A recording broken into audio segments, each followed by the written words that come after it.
Apache, Taos, and Santo Domingo Pueblo, and some Spanish and some other things thrown in there as well. I'm honored to be with you all today. I'm from Feeding America. I am the Director of Native and Tribal Partnerships. Brad, let's go ahead and go to the next slide. I live in Portage, Indiana. I was born in Colorado. I have had many careers in my life. I began my career as a Catholic priest for 16 years. 7 of those years I served on the Navajo and Hopi reservations out in Arizona. I worked for 2 governors in Louisiana, working to support tribes after Hurricanes Katrina, Gustav, and Ike hit Louisiana. And then I spent 10 years working for an organization called Partnership with Native Americans. They serve tribes in the Northern Plains and in the Southwest. And 2.5 years ago, I applied for the position of the first Native and Tribal Partnership, Director of Native and Tribal Partnerships at Feeding America. And so I'm the first to fulfill that role. I've been with them for 2.5 years. Next slide, please. So today, I am going to share with you a little bit about who Feeding America is, who we are, what we do, and the importance of us working with Native and tribal communities throughout the country. So who we are, what is the work that I do to support Native and tribal communities, and then we did a landscape assessment this year, identifying what our food banks, what Feeding America is doing to support tribes, what we're not doing, what we can do differently, and then also how partnering with tribes is changing us as an organization and changing the model of what it means to distribute and bring charitable food to those in need. Next slide, please. So who is Feeding America? What is Feeding America? Next slide. Before I even talk about the organization, I think it's important to recognize that hunger is an issue in the United States. Hunger is an issue, especially in communities of color and in rural places. And our organization began as a hunger relief organization, and we still are the hunger relief organization. You know, a lot of you may have seen our ads nationally. If you read People magazine, Scarlett Johansson, the actress, just did an ad focusing on Feeding America and how important the work we do, because she was a person with lived experience with hunger. And so she feels the work we're doing is important. So hunger hits every community in the United States. Every parish, every county, every village, every reservation, every borough, every mission, every rancheria, whatever our communities call themselves, it's something that exists in this country. And recently the USDA just put out a statistic that it has increased in the last year. It rose during the pandemic. During the pandemic, there were financial resources out there and food that was out there to help our tribes, to help our Native communities, and it went down. But now it's gone up with inflation and with other issues that we have as a nation. So there's tens of million people who look for food assistance this year. Hunger is a complex but solvable issue, and we'll hear some experiences through this presentation of how hunger is being addressed in our Native and tribal communities. Next slide, please. So, Feeding America, we're the largest nonprofit hunger relief organization in this country. We have about 400 staff members at Feeding America National Office. That's where I work. I have one of my comrades here who works in our DC office. So I work in the Chicago office, we have a DC office. We have staff around the country who work remotely in different ways. So we have helped tens of million people access foods, meals. Like I said, every county in the U.S. is covered by our food banks and by the work that we do. We provided 5.2 billion meals last year, rescued 3.6 billion pounds of groceries from going to waste, and enabled 247 million meals through SNAP. SNAP is one of our government programs. We usually know it as food stamps, or EBT.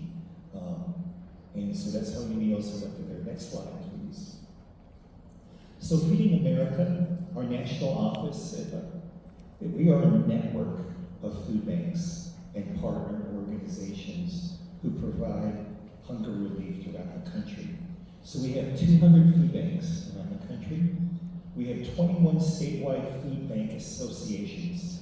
Not every state has it, but they coordinate all the food banks within that state and help them work together. They help address issues around policy and advocacy. So they support all the food banks in those states. And then 60,000 partner agencies. So each of these food banks has what we call partner agencies.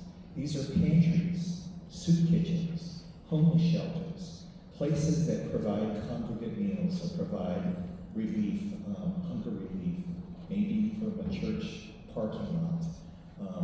It could be any organization that brings food out that our food banks partner with and support in some way. So we get surplus food, whether it's from the government or from grocers or other manufacturers who produce food. We get it to the local food banks. The local food banks then distribute it to these 60,000 partner agencies who then give them those meals, those food boxes to people directly. Next slide, please. So we're very concerned about the waste that goes in our country. I mean, we're the wealthiest country, and we also have the most waste of food. So we have an initiative that allows our food banks and our staff to identify manufacturers and grocery stores and other agencies that would usually throw out food and able to rescue that food and then provide that for people who need it. So this last year, we were able to keep 3.6 billion pounds of food out of the landfills. Next slide, please. So 1 in every 6 people in the United States suffers from food insecurity or hunger. In Native America, it's higher. It's 1 out of 4 of our Native people suffer from food insecurity. And that's a lot.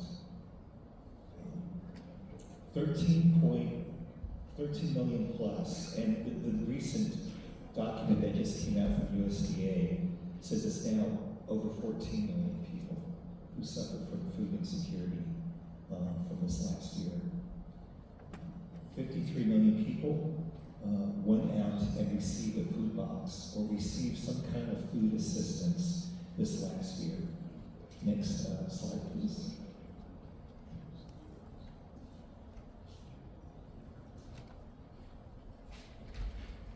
So one of the things as an organization we decided to do is to put a bold aspiration, a goal that we want all the United States to participate in.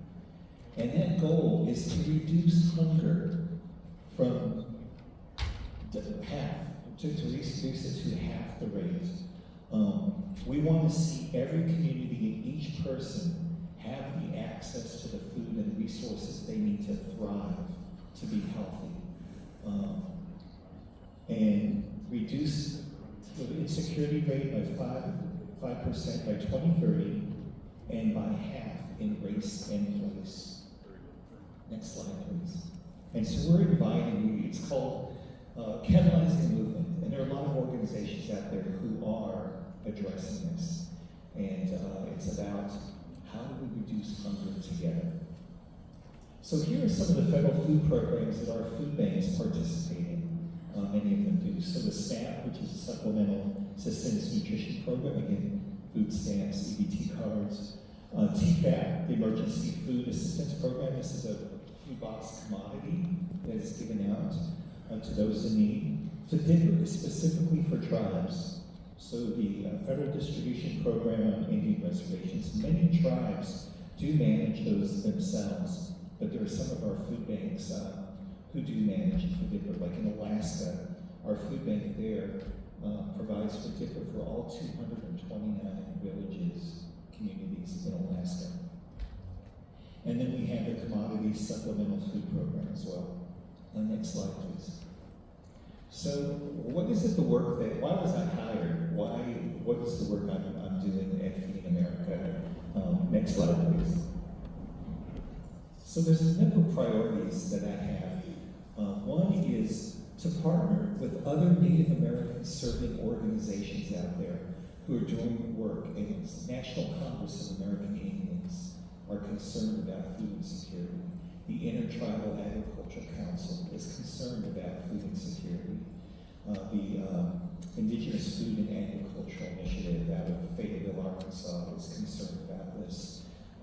First Nations Development Institute. There's a number of organizations that I'm looking to partner with, supporting the work they're doing and asking them to help us in the movement to end hunger.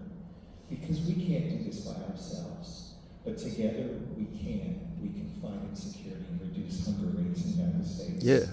So it's about developing partnerships.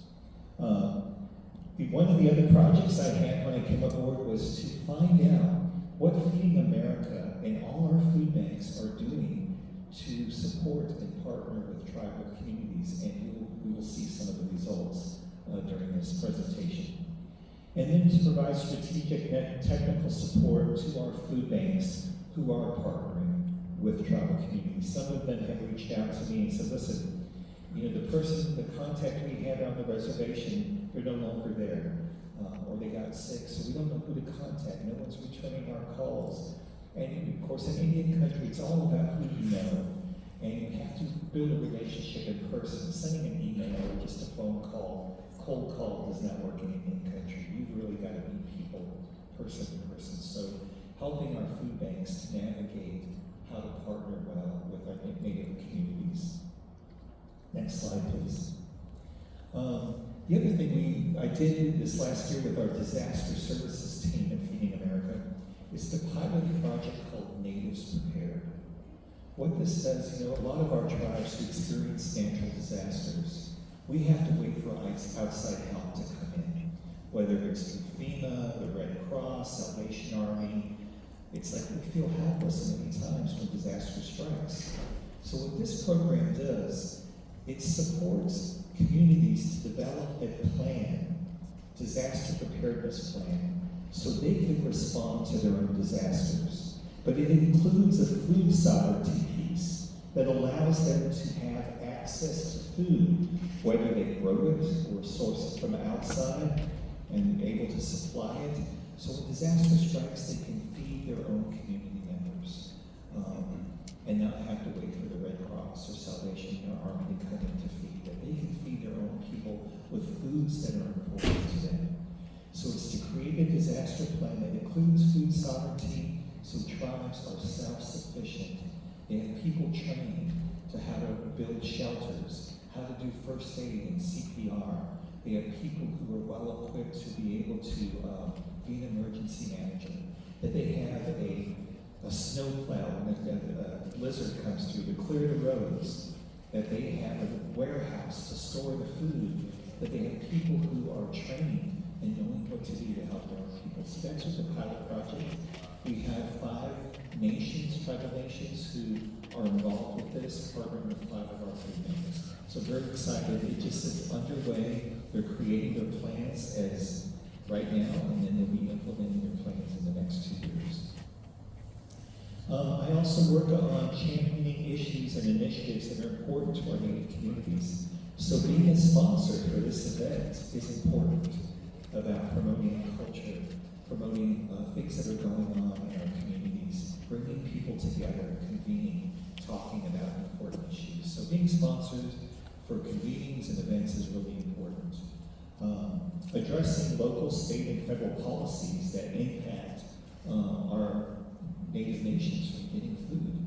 So what can I do with these other native serving organizations that can help overcome some of these obstacles that are challenging to get food out to Indian country? Next slide, please. Now I'm going to talk about the landscape report. It's a year-long project that took place, started a year ago. We had 42 food banks that were interviewed and 12 different tribes from around the country. And what we wanted to do was find out, what are we doing well? What do we need to do better? What is missing? And what are opportunities? Next slide, please. Year-long program, let's go ahead and go to the next slide. So what we learned, and a lot of us know that at least the first top statistics, that there are 574 federally recognized tribes, and we know that number goes up and down in different years depending on whether tribes are being added in the federal enrollment list or if they're removed from that list. There are 65 state-recognized tribes. Not every state recognizes tribes, but there's a number of state-recognized tribes. And then there are 200 plus non-recognized tribes and communities. And the wonderful thing is our food banks don't, if you're a federal recognized tribe, they're not going to check a box to say you're not a federally recognized tribe, we're not going to help you. The federal government only works with federally recognized tribes and provides resources to them. For state-recognized tribes or other recognized tribes, those resources don't exist.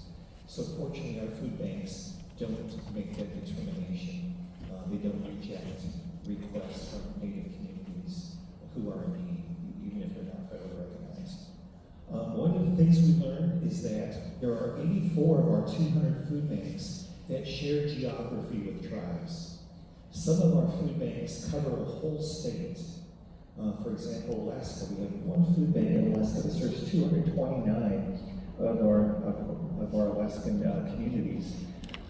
States like South Dakota, North Dakota, Montana, New Mexico, Wyoming, all have one food bank that serves the tribes in that whole state. We also have 48 Native and tribal nations that are served by multiple food banks. So an example would be the Navajo Nation. Navajo Nation covers, it spans over northern Arizona, New Mexico, up into Utah a little bit. So we have 4 food banks that cover that region that are serving the Navajo Nation, but they're not working together. So they all have different programs and ways of doing distribution and service. So we want those food banks to start working together in a coordinated effort. Next slide, please. One of the things that we have that no other organization has is we did a scope of how many food pantries exist in Indian country. And we came up with 660 food pantries. What's interesting about the food pantries is that there's only 132 of those 660 that are brick and mortar buildings, that have a warehouse, that have a facility. Most are kind of what we call mobile distributions. So it's in a parking lot of a church, or the Boys and Girls Club, or maybe at the Elderly Nutrition Center.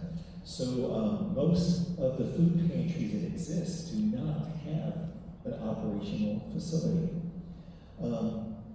Also, many of these food banks are on border towns, so they're not necessarily in the Indian country or in the reservation, but maybe right at the border.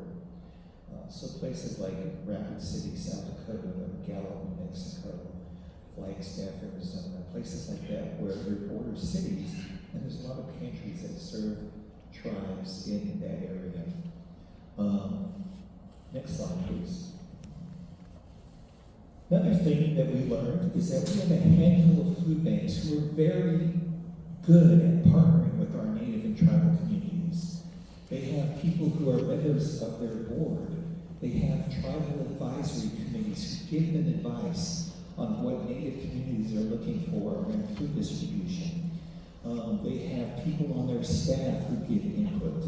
These are food banks that we think are doing an incredible job of helping. They respect tribal sovereignty. They're raising funds and they're investing in tribal communities. They're even purchasing food from native farmers and ranchers and food producers and including that in the distribution. So we're really proud of these food banks doing a good job. On the other hand, we have a few food banks who still have a different mindset, still have that approach of what we call saviorism. We're going to help those poor Indians and give them something to eat. So this kind of paternalistic approach, looking down at Native people rather than partnering across. So we have some work to do with some of our food banks in this. Some of them still have kind of racist or negative stereotyping of our Native people. They don't want to follow our rules, so we're not going to bring any more food out to them. If they're not going to do it our way, then forget about it. So we have some work to do to support these food banks and learning how to partner with our community as well. And then most of our food banks are somewhere in the middle. They are doing a good job of partnering. They're figuring out how to be a better partner. Some of them are starting to invest in bringing culturally connected foods to their communities. So we're all in between. Next slide, please. What we did learn from our food banks is that COVID opened the doors in relationships with tribes, because so many of our tribes and Native communities did not have the food, and especially if they're in rural reservations where there's few grocery stores, lack of access to food. And a lot of us who lived in cities, the shelves were empty. How many of us remember that looking for toilet paper because the shelves were empty with toilet paper? Our supply chain was broken in this country, but it was worse in rural communities, reservation communities that were more geographically remote. So it was an opportunity for our food banks to reach out to the tribes, and some of the tribes reached out to our food banks and said, "We have nothing, could you help us?" So it was an opportunity to partner. We are investing in our food banks around equity, diversity, and inclusion, and providing grants so they have a better understanding of how to partner with Native and tribal communities. Relationship development, and we have to be flexible in the way we distribute. So many of our food banks or our pantries, they're open from 9 to 5. They have distributions at certain hours. But if you're working from 9 to 5 and you need food, when do you get that food? So looking at different times, maybe on a weekend, maybe looking at some of our food banks are experimenting with food lockers, kind of like the Amazon lockers where you can go pick up your package, you get a code. And so there's these food lockers out there. You get a code from the food bank or the pantry, and you just open up and there's your box of food that you're able to receive at the time that's convenient for you. Looking at respect for tribal sovereignty is so important, and that's one of the most important things about how we partner. Partnering by investing in communities, and looking how we measure success by how many pounds. That was first couple slides. These are how many billions of pounds that are going out, how many billions of meals are being served, how many millions of people are recipients of the charitable food programs. And so by working with tribes, it's not about pounds and numbers, but how are you building relationships? So I would say, how many meals have you shared with Native leaders? How many cups of coffee? How many miles have you traveled to visit remote communities? And to me, those are the measures, and not by pounds and by numbers of people being fed. One of the things, too, I want to mention is that food apartheid. That's a term. A lot of times we hear food deserts. And many of our Native communities, I lived in the Southwest for many years, and our Native communities who live in Arizona, New Mexico, and other desert regions, Nevada, they thrive in a desert. There's food. You can forage in a desert and find all kinds of food. So it's an insult for our tribes that live in desert communities to say it's a stereotyping that if you live in this region, you lack resources, you lack something. that keeps you from thriving. So they prefer to use apartheid because that's about systems that keep places from having the food they need. We kind of think of apartheid related to South Africa, but it's really about a system that prevents things from happening to a certain group of people. Next slide, please. So some of the challenges we know from especially our rural reservation communities, is the lack of infrastructure in order to have communities feed themselves. Maybe it's a warehouse space. Maybe there's not enough indigenous food producers, farmers, ranchers, people growing food, providing food for themselves. Very limited employment, if any. And then the food part that I just mentioned. Next slide. So here's what Native and tribal communities told us through this landscape report. The most important for them for food is to have access to fresh, affordable, and healthy variety foods. They want choice. And it's hard to find choice, especially in rural communities where your maybe only access to is at a convenient gas station, grocery store. If there is produce, it's usually not high quality, and the prices are crazy. It's hard to access fresh meats, things like eggs or milk or things that are essential. So that is such a top priority for so many of our Native communities, what they have told us.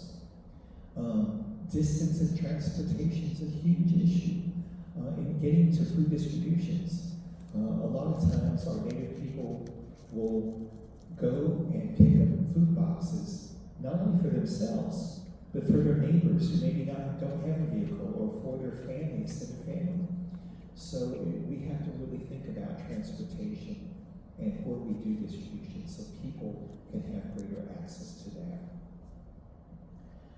Racism still exists, especially in our pantries and border communities. I've seen it myself, not necessarily the pantries, but places like in Rapid City, Gallup, New Mexico, Bismarck, Montana, Bismarck, North Dakota, places where there may be tribal communities that live around those towns, and they treat Native people with racist attitudes, and it's heartbreaking to see that. So we need to work with our food pantries about how we work with our Native communities. There's a mistrust of federal food programs. The requirements to get a commodity box, you have to almost sign their firstborn child away, and people really are hesitant to give out their social security numbers because there's a lot of our Native people get scammed too. So there's a hesitancy to even ask for help, and then the complications around having to get the help you need. And it brings back some historical trauma that our government, our commodity programs in this country began with the treaties between our federal government and tribes. When tribes were relocated, or even the tribes that weren't relocated, they were told, you're not allowed to grow your own food. Or they maybe moved the water, access to water. Look at Arizona. The Colorado River had been dammed and rerouted to serve urban communities, to serve white farmers. And so you may not have to be relocated as a tribe. You didn't have the access to the resources you need to thrive. And so our commodity program with the government began with tribes. And the first foods that went out were foods that were rotten, foods the military did not want. Many of our people died of food poisoning from the federal commodity program that began. Fortunately that has changed, but there's still historical trauma that exists about receiving food from a government agency, from a food pantry, from a food bank. And I have to say that Feeding America has not done a good job in the past, and our food banks in the past, because we were an extension of that federal government providing food. A lot of the food distribution programs were done by churches, And again, some of those churches with about saviorism, you get a food box if you come to our church service, or we're going to help those poor families get some food. So this paternal attitude. So we are changing as a result of this, but that's part of our history as an organization as well. And we recognize that. Next slide, please. So the other thing our tribes told us, go in the communities, get to know us, go to our powwows, go to our cultural celebrations, get to know us, go to our tribal council meetings. So that relationship is so important, it has to be done in person. Be mindful of dietary restrictions. We have so many of our native people who have diabetes, who have lactose intolerance, who have wheat intolerance. We have to be mindful of the food we're bringing. If we're bringing cookies and potato chips, we're just perpetuating the health disparities that exist among our people. Ways that distributions are communicated. We can't just send out an email saying, hey everybody, this distribution is going to be next weekend at the church.